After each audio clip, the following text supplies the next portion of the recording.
What is going on, guys? DBG here, and today we are going to be talking about 10 of the best budget cards in NBA 2K22 MyTEAM, lads. We are going to be talking about 10 of the very, very best. So you're looking at my squad right here, and honestly, these guys are all a little bit too expensive. I'm gonna go. My take is 5,000 MT or less. That is what I would consider to be quote unquote a budget card. 5,000 MT or less. And there's one guy that's a little bit more than 5k, but he's so good I have to mention him. And it's all for people, it's all sort of different styles as well. So anyway, now we are going to get on to the 10. Okay, so first of all, we have Gun. Now this one is a bit of a controversial one. I'm gonna buy him, honestly, to just do his XP. Is Larry Markkinen. Larry Markkinen's not terrible. Who's been 2,800? I'm pretty confident you can buy him for a buyout cheaper than that. But Larry Markkinen is a Ruby. Okay, he's more than 2,800, I guess. Let's see what we can get him for. He is basically a Ruby shooter. Nope, not doing that. But what you're getting with Markkinen, 7 foot tall. He's got corner specialist, difficult shots, rhythm shooter, set shooter, hot set under, as well as a couple of good shooting badges. Is he going to do anything but shoot? No. He will block the occasional shot just because he's tall. But he's got a really good mid-range. He's actually got really nice post-game and a good post-fadeaway. Post-game is underrated this year. He's got no real block. His strength is a little bit low. 81 is okay. He's not if you don't know what you're doing with Larry Markkinen, you are going to get eaten alive. But he's got a decent amount of speed. On defense, he can struggle a little bit, but offensively, he's more than good enough. He's basically Vucevic. He's basically a slightly worse rebounding Nikola Vucevic.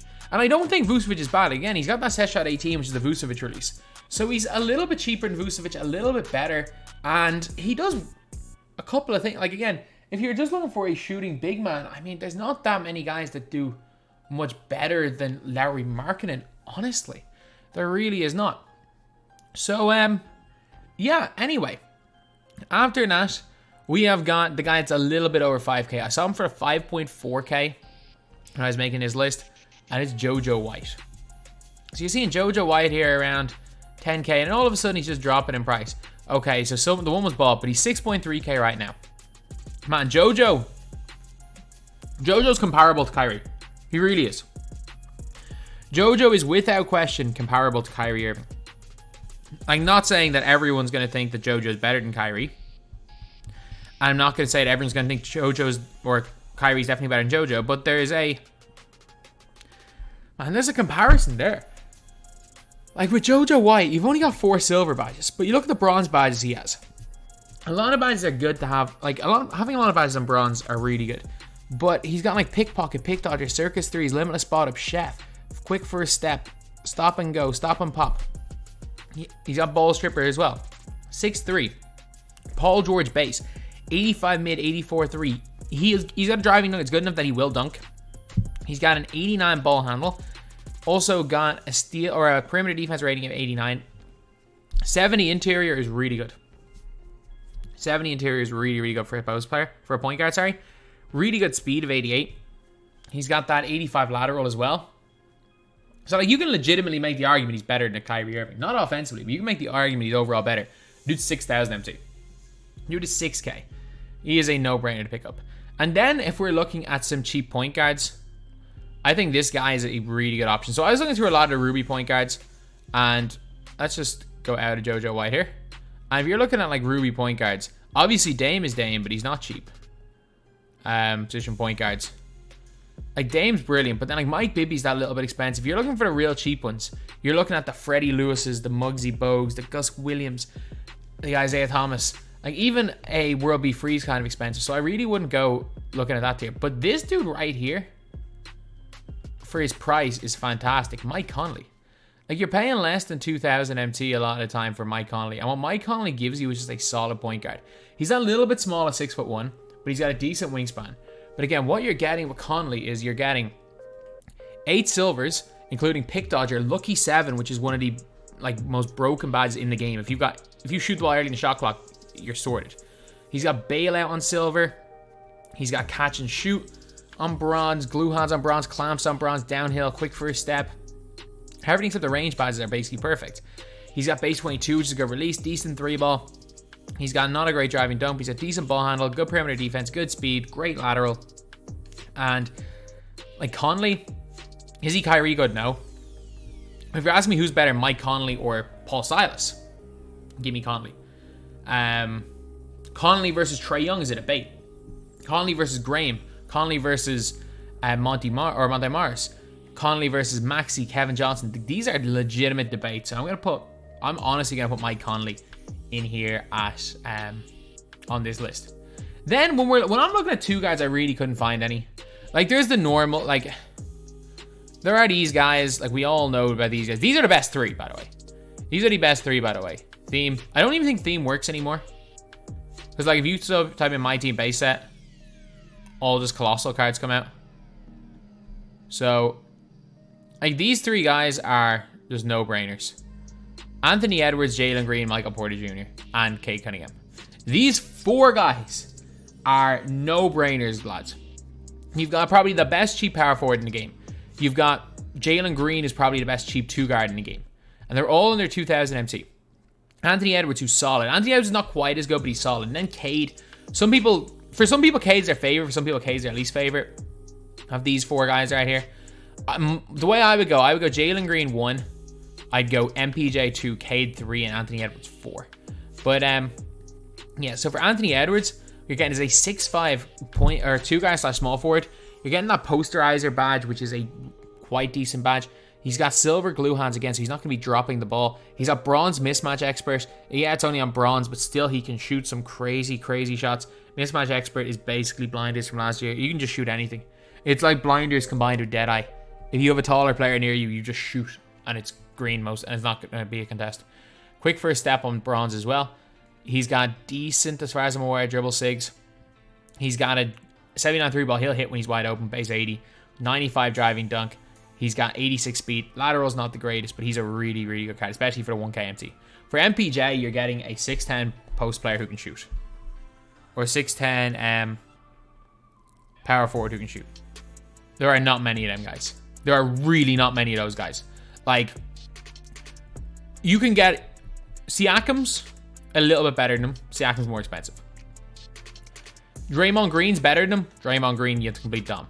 You can't buy Chris Boucher. Derrick Jones Jr., you can't buy him, but I think MPJ might be a little bit better. Saric is a token award. Like, all the similar stretch fours are either way more expensive or locked behind and playing the game. But he's got like corner specialists. Look at the buys he has. Catch and shoot, corner specialist, and a good release. And hot zone hunter, volume shooter. He's got glue hand, stop and pop, pogo stick. He's got blinders. He's actually got bronze chef, which is kind of crazy. He's got unstrippable as well, which is good. And bullet passer on bronze. He's got no post game, but that's not what he's there for. He's a stretch 4. He's got an 85 3-ball, 80 driving dunk, 78 ball handle, and 80 speed for a big man with 73 lateral. Like, he is so good at power forward. Cade Cunningham is a 6'8" two guard / small forward, one of the tallest two guards in the game. He's got the 4 goals he has. Catch and shoot's a big one. His release is good, not great. He's got difficult shots, acrobat, teardropper, dimer. I remember everyone was like hyping, like, oh, he's gonna get 98. I was like, no, this is Anthony Edwards 2K20 all over again. They just gave him 98 to give him 98. He's got like bronze glue hands again. Having glue hands is important. Because otherwise, I was like, they drop the ball anyway.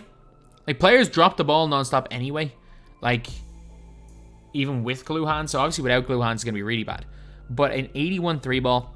He's got an 80 driving dunk.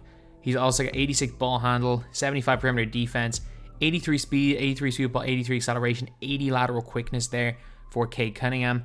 He's got 85 shot IQ, which I don't know why I mentioned that. It's pointless. His stats overall are good. His stats overall are really good. And the fact he's 6'8" is the big thing with him. And then Jalen Green. Jalen Green, you've just got... He's the fastest and the best shooter. Even though his rating is only 80, he's one of the best catch and shoot players in the game. His release is so good. 85 driving dunk. He's a 77 ball handle, which is not the greatest, but it doesn't really matter too much. 88 speed, he feels super fast, and 77 lateral. He's still pretty good on defense. In terms of his badges, he only has slippery off ball on gold, but he has some really nice silver badges, including silver mismatch expert, silver sniper, silver green machine, silver hot zone hunter. He's got like silver limitless takeoff. And it doesn't even have the most badges. But for me, it's a weird one. Jalen Green, like stats and badge wise, the worst, but he just plays the best in game of all these guys. So these guys are all fantastic. And if you want if you have a little more MT, go and buy Siakam. LaMelo's good. Don't get me wrong. I think LaMelo is better than all these. Like you've got 3 wings here. I think LaMelo is probably better than all of them. But I would still probably say, you know what? These guys are better value than LaMelo, as much as I love LaMelo Ball. And then we have got, after that, we've got an interesting one. This guy is just a shooter. It's Kevin Martin. The Kevin Martin's super cheap. Because I know there are some people that just don't want to use Sapphires. For whatever reason, they just are dead set on using a Ruby card. So for around the 5k mark, a 6'7 sniper like Kevin Martin isn't a bad pick. Decent ball handle, good speed. Problem is, he's got terrible lateral. But he's got a load of really, really good shooting badges. He's got quick first steps. So he's a good offensive player. And he actually, even with his bad lateral, they gave him bronze clamps. He's got Intimidator, Lucky 7, Blinders. I just need to make sure. If this is a random bronze clamps when I got my biome, no, they have bronze clamps. But yeah, Kevin Martin is, the clamps makes up for the lack of lateral, but he is a not bad player at all. Then this guy right here is a guy I used to call Mr. Consistency. And at the start of, if this guy comes out early in 2K games, he's always good. Because what he's good at matters early in 2K. So you're looking at Bob Dandridge. And the big thing is that he's a jack of all trades, master of none type player. But that only, that is terrible at the end of the year. Like guys that have like 75 plus in every single stat, like once a bunch of specialists come out, those guys become like irrelevant. But this guy's good at everything. So at the early in the year, for a couple of weeks, this guy's going to be good. Like once, I reckon we're 2 promos away from this guy being terrible. But if you can get him for like the 3-4k MT mark, he could end up dropping. He's not bad. And you really kind of, what you want is someone that kind of does everything. So like he's got the 8 silver badges, he's got bailout, grace under pressure. He's got hustler, which is a huge badge. Like people, you don't realize if you don't have the hustler badge, the ball will be right in front of a player and they just won't grab it. They legitimately just will not grab the ball. But then you've got catch and shoot, putback boss, glue hands, giant slayer. So you got a lot of really good bronze badges as well on him. But at the small forward position, just look at these stats. Just look at how well-rounded they are. 77 3 ball, 77 driving, done good post game, great mid-range shot. He's got a good release. He's got decent steal, decent perimeter defense, not terrible interior, decent rebounding. Speed is a little bit slow, but it's not bad either. And lateral of 82 is good. Like he does everything well. Obviously, comparing him to TJ Warren, he does everything slightly worse. But outside of standing dunk, there is nothing really that Bob Dandridge is bad at. Is he great at any one particular thing? No. But as someone for consistency that'll do everything, he's not a bad option, especially for 5,000 MT. Now we have got a very, very obvious one. A very, very obvious player here, Marvin Bagley.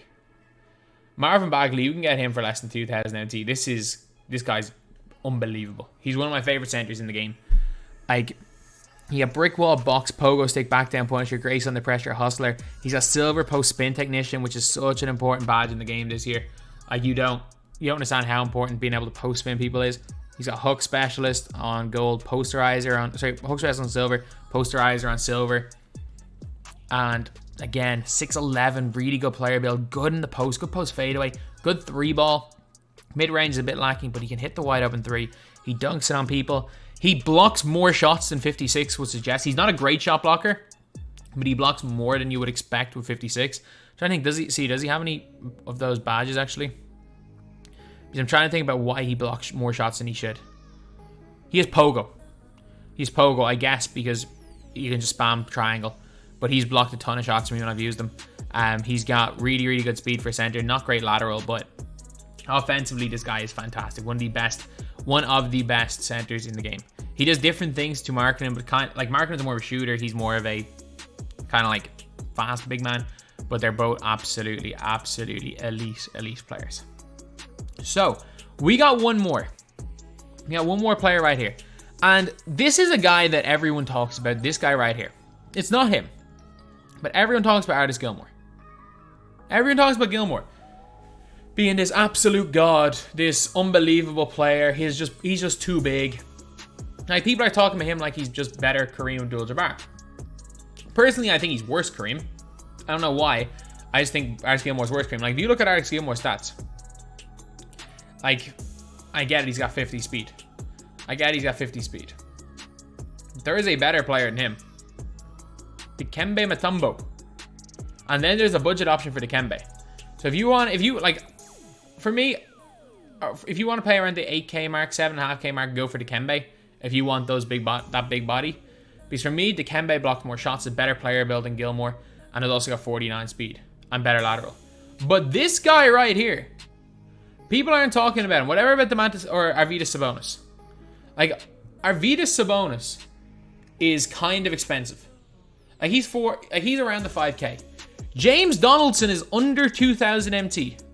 And he gives you what those guys give you. He gives you like 90%, especially because if you're using Artis Gilmore online, you may struggle. Like, there are reasons why you will struggle with an Artis Gilmore or a Dikembe. And he has the same flaw as James Donaldson. But like, James Donaldson has got Brick Wall, which is a massive badge for these big guys to have. These big boys have. He's got Drop Stepper, Rim Protector, Intimidator, Post Lockdown, Worm, Rise Up. Does he have Post Spin Technician? No. That is a bit of the problem. That is one of the problems. I just need to get into upgradable badges. And the problem is that as far as I'm aware, nobody has can get Post Spin. But you've got a really good Post Hook and Fadeaway. And you have got an 86 block. Yeah, he's got 25 speed, but it doesn't matter. Dude's 7'2" with a giant player build. If you want a cheap giant, get James Donaldson. If James Donaldson goes up in price, get Arvydas Sabonis. Don't go for the golds. I'm telling you right now, the giant gold players are too expensive. But there's no need. There's no need to get Artis Gilmore. Like, there's a lot of centers I wouldn't recommend. Like, again, I wouldn't recommend going for Zydrunas Ilgauskas. I just don't know what it is about him. I've played against him enough times. There's just something about Zydrunas Ilgauskas. Even though he should be good. He should be good. Because he's got 87 blocks, same speed. Honestly, if you can get our Zydrunas Ilgauskas for cheap, just get him as well. Just for the big bodies. Find like 7'2" or taller. And whichever one you want. Best is Dikembe. Next best is Artis Gilmore. But Artis Gilmore is way more expensive than all of them. But for me, the best value of all these is probably right now Donaldson. Or if Ilgauskas happens to be really cheap. So anyway, yeah, that's pretty much it. These are, in my opinion, the top 10 budget cards in NBA 2K22 MyTEAM. Thank you guys for watching. Please like, comment, and subscribe.